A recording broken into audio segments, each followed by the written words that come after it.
May I speak in the name of God, Father, Son, and Holy Spirit.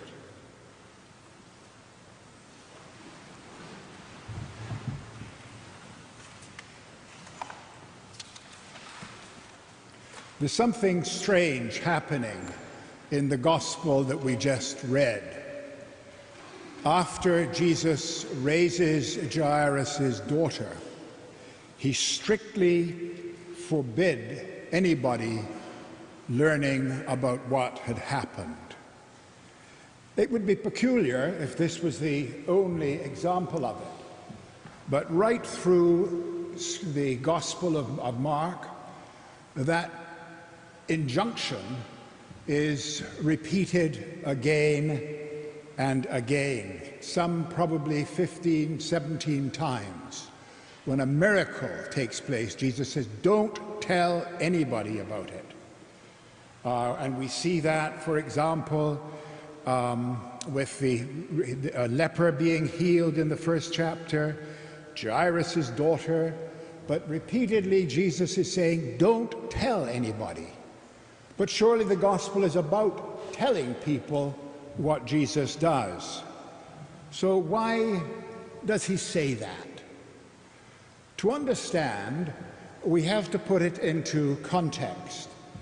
And the context is that there was no national health service in the first century, but there was a lot of interest in medicine and healing, as there always is.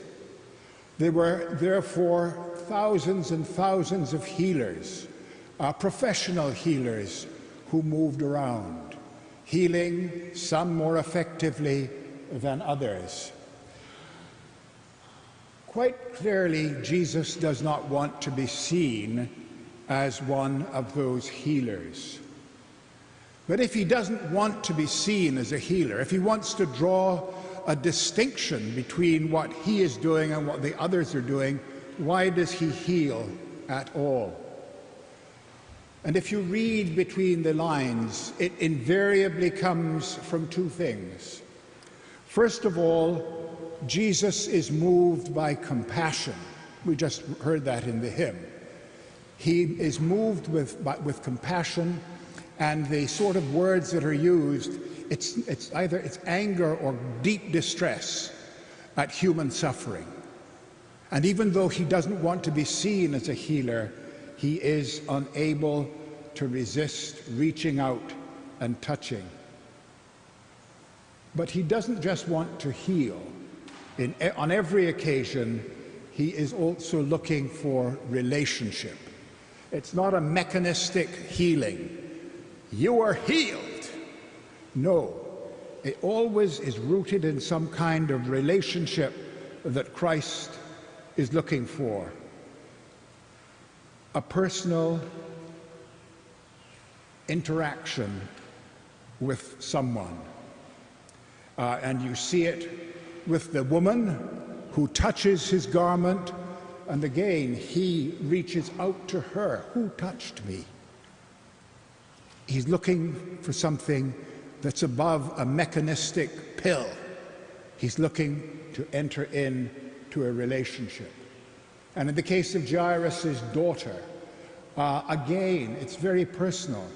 And while the Gospels are written in Greek, the language that Jesus would have used would have been Aramaic, and they have kept that Aramaic word, talitha kum, because when that tradition was being put together, as that story circulated, what did Jesus say? And he didn't say, little girl, arise, but he used the Aramaic, and those words became enshrined in the tradition. Little girl, arise. So you're looking at both compassion and relationship. But if Jesus was there and healing people and having a relationship with people, what else was he there to do? Why did he not, what was he trying to hide? He wasn't trying to hide his ability to heal. He didn't want his healing gift to be misunderstood, because he was there to say something else. He was there to announce a regime change. The word gospel is first used by Mark in 70, but it was not a word that was not familiar to people who lived in the Roman world, because the word for gospel is evangelion. And when the emperor had something to say, he published an evangelion, a breaking news, a charge, an announcement that something significant had happened. So when Mark sits down to write, what does he say? He begins with that word, the gospel, the evangelion of Jesus Christ, the Son of God. And what he's doing is announcing a regime change. It becomes a message about something that alters the climate in which people live. It's changing the politics, it's changing the possibilities, and it's changing the landscape. And this is what Jesus comes to proclaim. But then you say, well, yeah, and then what happened? What happens is it's a new way of looking at history, a new way of looking at life. It's not a simple abolition of all the problems that we have, but it's a position that we can adopt, a position that we can be drawn to, where we interpret life through the evangelion, through the pronouncement, through the breaking news that Jesus comes to bring. And as I said, it's not going to be a prescription for everything was sweet and easy.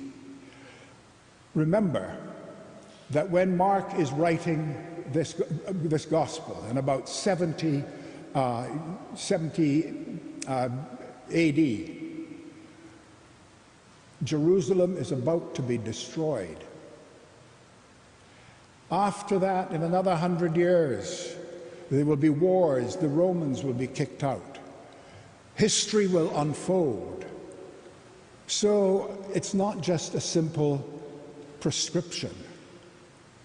In the midst of the turmoil, in the midst of the sicknesses of our society and our lives, we are offered in the Gospels another way to look at it. To look at it that in Jesus Christ, a new age has dawned. In Jesus Christ, we see with different eyes. In Jesus Christ, we have a different perspective, a different understanding. And that is as pertinent today as it was in Jesus' day. Just look at what's happening now. Look at what's happening in the election in the United States. The choices, the turmoil, the fear that people feel. So how do we approach it? We come back to Mark and the other Gospels. We come back to the Evangelion, the Gospel, that we see life but with different eyes.